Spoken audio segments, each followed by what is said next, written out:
Hola chicos, en este video veremos lo que son los indicadores de gestión. Abordaremos desde la definición de indicadores y su construcción paso a paso. Pero para comenzar, antes debemos definir el por qué es importante medir. Para mantener un mejoramiento continuo de los procesos que permita un lugar competitivo, de prestigio y aumentar la satisfacción de los usuarios, se hace la importancia de la medición. Como bien recordarán, el profesor estadista y consultor Edward Deming planteó alguna vez algo que llamó el ciclo PHBA.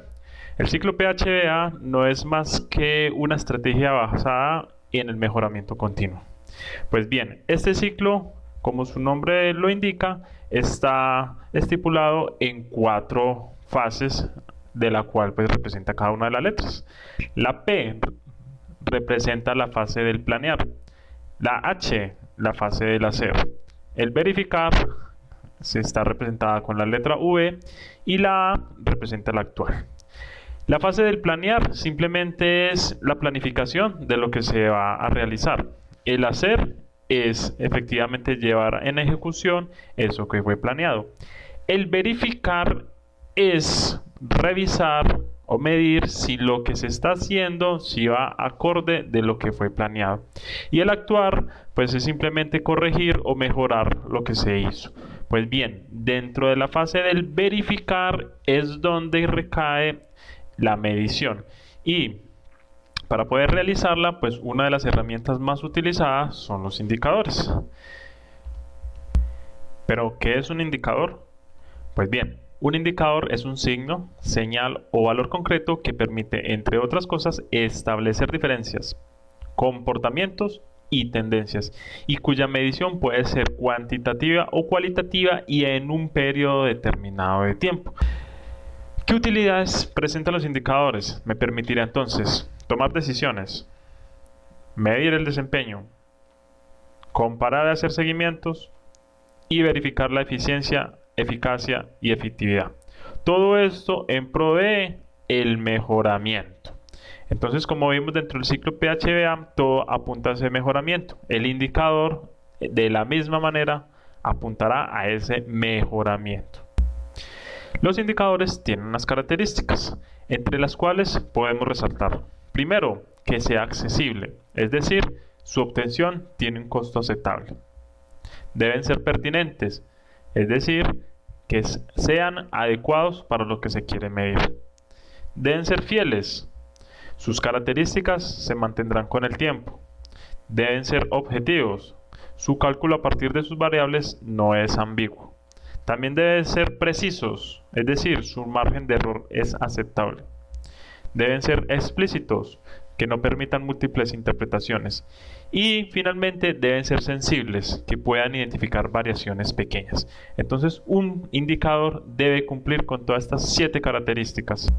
Hay 2 tipos de indicadores. Están los indicadores de ejecución u operativos y los indicadores de proceso de gestión. Los indicadores de ejecución operativos son aquellos que permiten medir el cumplimiento de una actividad determinada. Por ejemplo, el que me permite mirar cuántos productos fueron fabricados, cuántos artículos fueron despachados, cuánta materia prima fue comprada, en fin, el cumplimiento de una tarea o de una actividad. Mientras que los indicadores de proceso o de gestión son aquellos que me permiten verificar el cumplimiento del objetivo del proceso. Entonces acá está la gran diferencia entre un indicador de ejecución y uno de gestión. Uno simplemente se enfoca en el cumplimiento de una tarea, el otro va mucho más allá, que es el verificar el cumplimiento de un objetivo del proceso. Entonces, vamos a ver a continuación cuál es la metodología para la construcción de indicadores, específicamente los de gestión. Esta metodología consta de 12 pasos. La primera de ellas es iniciar desde el objetivo del proceso que se quiere medir. Lo primero que hay que hacer entonces es identificar el proceso a medir. Vimos en la definición de objetivo de gestión que es aquel que verifica el cumplimiento del objetivo del proceso. Pues lo primero que hay que hacer es ¿qué? Conocer el objetivo del proceso. Por lo cual entonces, en otras palabras, es identificar el proceso, a dónde quiere llegar, cuál es su finalidad. ¿En dónde podemos encontrar generalmente los objetivos de los procesos? En algo que se llaman las caracterizaciones. Las caracterizaciones es aquel documento en el cual se estipula el objetivo del proceso, el alcance del proceso, las funciones que se realizan o las actividades que se realizan en el proceso, cuáles son sus entradas, cuáles son sus salidas, cuáles son sus fuentes o sus proveedores, cuáles son sus clientes internos y externos.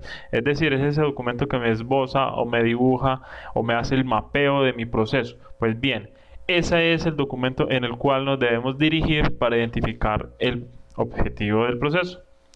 Una vez ya identificamos cuál es el objetivo del proceso, pues tenemos que identificar las variables que serán evaluadas. ¿Qué es una variable? Las variables son aquellos datos, atributos o insumos que se miden y que son necesarios para mantener bajo control y garantizar el logro del objetivo del proceso.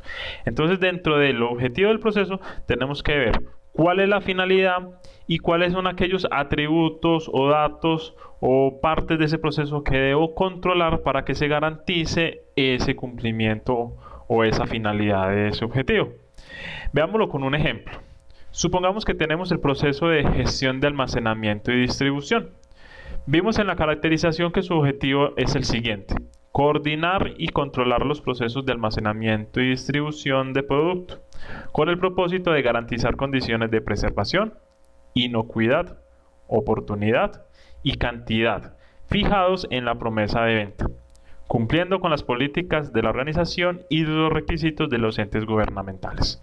Entonces, lo primero que tenemos que hacer es identificar cuál es el propósito del objetivo.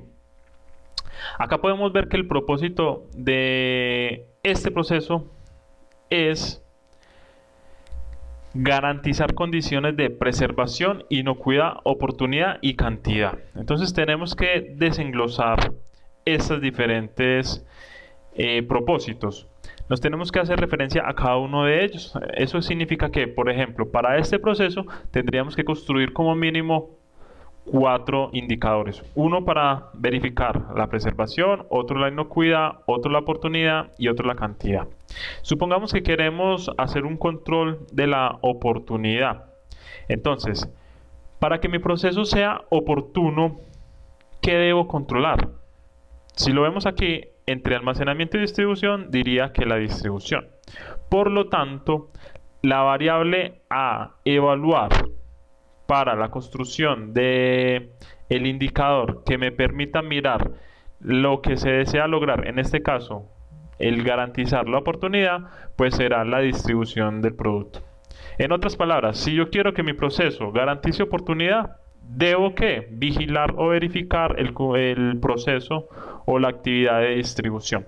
Entonces, esta distribución del producto se me convierte en la variable a evaluar de eso que deseo lograr, que en este caso es garantizar la oportunidad. Una vez identifico ese propósito y esas variables, pues lo que sigue es identificar las fuentes de información. Es decir, en cuál lugar puedo yo obtener los datos, sean cuantitativos o cualitativos, para hacer el alimento de los indicadores. Las diferentes fuentes que puedo utilizar son los sistemas de información, las bases de datos, los informes, los archivos, encuestas, evaluaciones, en fin. Entonces tengo que mirar si tengo acceso a esa información, de tal motivo que el indicador no se quede solo plasmado en su construcción, sino que puedan ser medidos y se puedan estar alimentando. De ahí la importancia. No tiene sentido construir un indicador si más adelante no va a tener datos con que alimentar. Luego pasamos a concretar el objetivo del indicador. Entonces, concretar el objetivo del indicador parte del objetivo del proceso. En él se debe estipular ¿qué? El propósito que se persigue con la medición del indicador, es decir, describe la naturaleza y la finalidad del indicador. Es diferente el objetivo del indicador al objetivo del proceso. El objetivo del proceso me da el propósito del proceso que tengo. El objetivo del indicador me da el propósito de la medición. El identificar el objeto de la medición pone en contexto el análisis y de esa manera permite identificar el tipo de clasificación de indicadores a ser utilizado. Veámoslo para el ejemplo. Tenemos el proceso gestión de almacenamiento y distribución. Identificamos que deberíamos controlar la variable de distribución del producto para garantizar la oportunidad. De esa manera, la oportunidad en el despacho o en la distribución se puede evaluar a través de los tiempos de entrega. Por lo tanto, el objetivo de la medición de este indicador será el verificar el porcentaje de cumplimiento en los tiempos de entrega con el fin de garantizar las condiciones de oportunidad fijados en la promesa de venta. Entonces miren que partiendo del objetivo del proceso puedo construir ya el objetivo del indicador, es decir, una herramienta que me permita controlar esa variable que identifiqué en ese proceso. Una vez tengo concreta el objetivo del indicador, pues defino su fórmula. La fórmula es la expresión matemática que correlaciona el comportamiento de la variable con respecto a un logro esperado o planteado. Generalmente nos dice cuánto se ha conseguido respecto a lo que se planteó. Podemos decir que la fórmula general de un indicador es la variable medida sobre la variable esperada. El siguiente paso es clasificar el indicador. En los sistemas de gestión, los indicadores se clasifican en indicadores de eficacia, indicadores de eficiencia e indicadores de efectividad. A través de los indicadores de eficacia se controlan los resultados planeados. Miden la relación entre los resultados obtenidos y los resultados previstos. Entonces, si llevamos esta definición a la fórmula general que vimos anteriormente, podemos decir que los resultados alcanzados sobre los resultados esperados serían un indicador de eficacia. Es decir, estamos midiendo los resultados de la variable alcanzada frente a esos resultados esperados. Entre más alta sea esta relación, pues vamos a decir que nuestro proceso es más eficaz. Con los indicadores de eficiencia se hacen control de los recursos e insumos del proceso. Para construir un indicador de eficiencia, pues tenemos tres formas de hacerlo. Uno, los que miden la relación entre los recursos utilizados frente a los resultados. Es decir, son los que miden el consumo de un recurso frente al resultado alcanzado. En otras palabras, es cuánto consumí un recurso para obtener ese resultado que tengo. Por su parte, están los indicadores que miden la relación entre los resultados alcanzados frente a un recurso disponible. Es decir, cuál fue el resultado que alcancé teniendo en cuenta un recurso que ya tenía disponible. Entonces hay que hacer claridad entre estos dos indicadores. En el primero es cuánto consumí para alcanzar un resultado. En el segundo es cuánto obtuve teniendo un recurso disponible. El tercero de ellos mide si es adecuada la relación existente entre los recursos obtenidos y los resultados utilizados frente a lo que se esperaba. Entonces vamos a ver si los resultados alcanzados, los costos utilizados y el tiempo utilizado es igual, mayor o menor a los resultados esperados, al costo esperado y el tiempo esperado. Si el resultado de esta relación es igual a 1, es decir, lo alcanzado es igual a lo esperado, vamos a decir que el proceso es eficiente. Si lo alcanzado es menor a lo esperado, pues vamos a decir que el proceso es ineficiente. Y si los resultados alcanzados o todo lo alcanzado es mayor a lo esperado, pues vamos a decir que el proceso es muy eficiente. Tenemos también los indicadores de efectividad. A través de ellos se evalúa el impacto del proceso. Entonces hay dos formas de mirar la efectividad. Uno, medir el impacto que se generan los objetivos y los productos y servicios en el usuario y demás partes interesadas. Entonces aquí podemos ver la relación entre los clientes que fueron satisfechos con el servicio frente al número de clientes que recibieron el servicio. Entonces, entre más satisfechos sean las personas que recibieron un servicio, pues vamos a decir que es mucho más el impacto que tuvo ese proceso. Pero el concepto de efectividad también se ve como una combinación entre la eficacia y la eficiencia, es decir, el logro de los resultados programados en el tiempo y con los costos más razonables posibles. Acá lo que hacemos entonces es una relación entre el indicador de eficacia y el indicador de eficiencia. Vemos que cogemos dos de los indicadores que vimos anteriormente. Entonces el de eficacia, en el cual me da resultado alcanzado sobre resultado esperado. El de eficiencia, en el cual está el resultado alcanzado dividido el costo alcanzado, el tiempo alcanzado sobre el resultado esperado, costo esperado, tiempo esperado. Entonces este fue el tercero que vimos dentro de los indicadores de eficiencia. Cada uno de esos indicadores les genera unos rangos, ¿sí? Como este me da una relación porcentual, pues lo que hago es generar una escala porcentuales a la cual le voy a dar un puntaje. Este de eficiencia pues solamente me va a dar tres rangos: el de muy eficiente, el de eficiente o el de ineficiente, y a cada una de esas escalas le doy un puntaje también. Hay que tener una claridad, y es que el puntaje máximo que le doy al indicador de eficacia debe ser igual al puntaje máximo que le doy al indicador de eficiencia. Luego cojo el puntaje obtenido de acuerdo a estos dos resultados, es decir, si mi indicador de eficacia me da un porcentaje del 80%, diré que le asigno 3 puntos. Si esto me da una relación de eficiente, me da otros 3 puntos, y estos dos los pongo acá en la construcción del indicador de efectividad.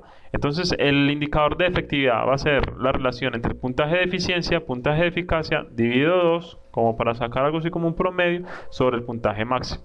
Entonces sería el puntaje que obtuve acá más el puntaje que obtuve acá, de acuerdo a los resultados que tuvo cada uno, dividido eso por 2 y luego dividido sobre el puntaje máximo, que en este caso será de 5 puntos.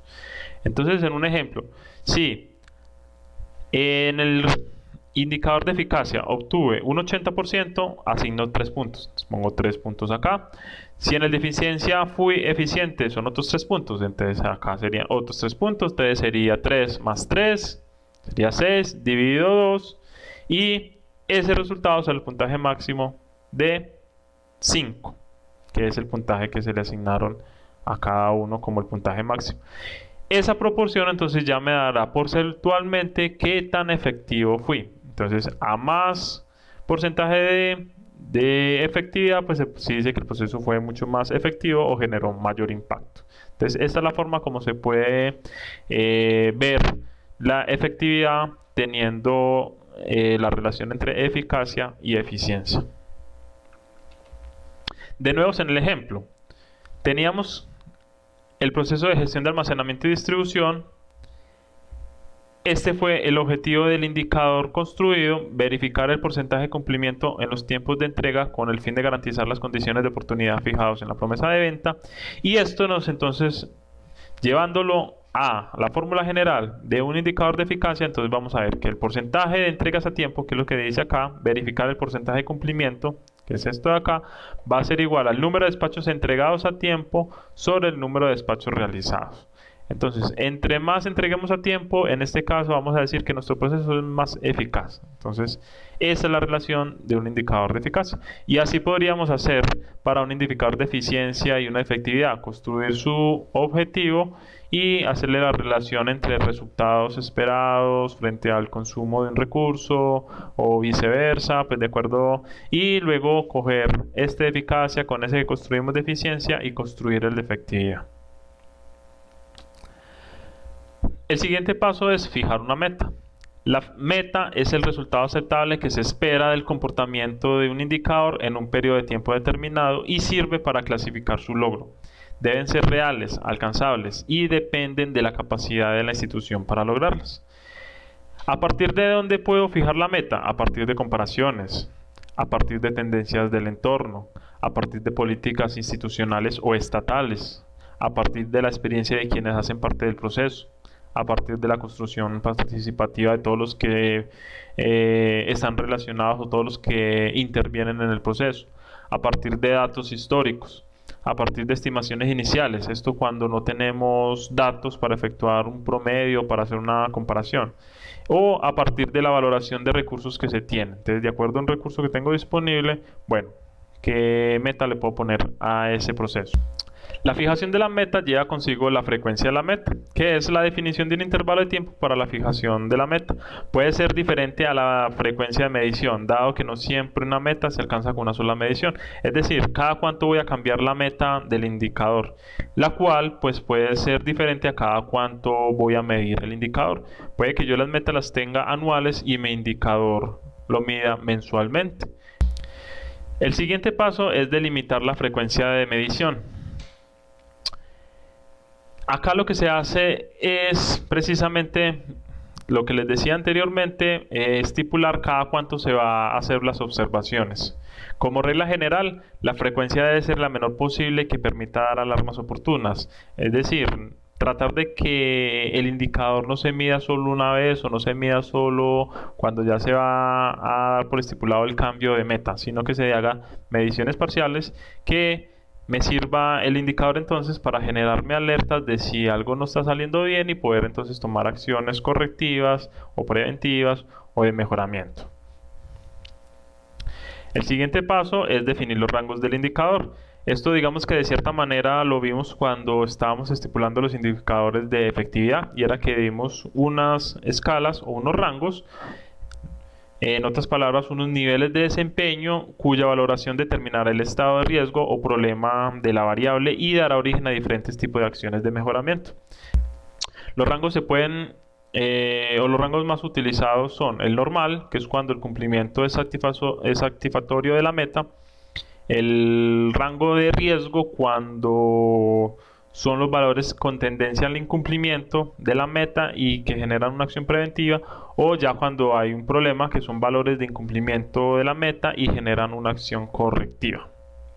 Junto al rango se define la escala, que es la definición numérica en la cual se van a definir esos rangos, y como les decía, entonces de acuerdo a los resultados que se tengan en cada una de esas escalas numéricas, pues se generará entonces acciones de retroalimentación. Si decimos que mi rango es o está en estado de problema, se define una acción preventiva concurrente si está el resultado en un estado de riesgo, o si es normal, digamos que es un resultado aceptable, entonces lo que ya tendríamos que hacer es oportunidades de mejora para que el indicador pues tenga mejores resultados en una próxima medición. Cada proceso es autónomo de definir la escala que aplica el indicador, es decir, esto lo define cada proceso de acuerdo a su funcionamiento. El siguiente paso es identificar los responsables del indicador, es decir, el cargo de quienes responden por la toma de la información, la alimentación, medición y resultados del indicador. Suele suceder que muchas veces se construye el indicador, pero una vez construido no hay dolientes para él. No hay alguien que sea persona de ese indicador, de quién lo va a medir, quién lo va a estar analizando, quién lo va a estar alimentando. Entonces eso también debe quedar muy claro en cuanto al uso del indicador. Se debe precisar el nivel de aplicabilidad, es decir, especificar si el indicador aplica al nivel institucional, al nivel medio o al nivel operativo. El nivel institucional, digamos que es el que hace el control estratégico; quienes participan ahí son los altos directivos. En el nivel medio pues estarán los gerentes del nivel medio, allí se hace un control táctico; y en el control operacional están los gerentes de primera línea y el personal base. Entonces, de acuerdo al nivel que se le dé el indicador, pues serán estos los responsables de llevarlo en control, de darle su aplicabilidad. Y finalmente, lo que se debe es detallar el código del indicador, es decir, se debe asignar un código respectivo teniendo en cuenta los siguientes parámetros: el proceso, el subproceso y el número de indicador. Generalmente este paso lo hace el área de calidad. Entonces cada proceso genera su indicador, se lo llevan al área de calidad y ellos son los que le generan ese código de identificación, así como un nombre, que es la denominación que llevará el indicador para reconocerlo. Este nombre debe cumplir unas características, y es que expresen una idea clara de lo que se quiere medir, que sea único y diferente de los demás. No pueden haber dos indicadores que tengan el mismo nombre porque puede generar confusiones, y debe ser algo concreto, corto, no debe ser algo pues muy largo, muy extenso. Y todos estos lineamientos, digamos que van en algo que se llama la hoja de vida del indicador, en el formato de control de indicadores y en el formato matriz de consolidación del cuerpo de indicadores del proceso. Esto generalmente es lo que maneja el área de calidad para darle pues como una matrícula y un aval a esos indicadores que se acabaron de construir.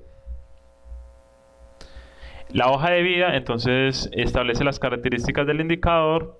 Debe llevar entonces el código, el nombre, la fórmula, la meta, la fuente de información, los rangos, la frecuencia, los responsables y el nivel de aplicabilidad. El formato de control de indicadores entonces controla la creación, modificación y eliminación de indicadores, el que le da las versiones, él pone las fechas en que se hizo la última modificación, es decir, es el que lleva ese control. Y la matriz de cuerpo único es el que consolida todos los indicadores de la organización. Entonces es el que estipula cuáles son los estratégicos, cuáles son los de proceso, cuáles son los operativos, cuál le pertenece a cada área, en fin. Eso es otro documento de control que se tiene generalmente del área de calidad para hacerle seguimiento a los indicadores que maneja nuestra empresa u organización. Finalmente se les presenta la bibliografía utilizada. Muchas gracias por ver el video. Si te gustó, darle like, suscríbete al canal para ver nuevo contenido y nos vemos en una próxima oportunidad.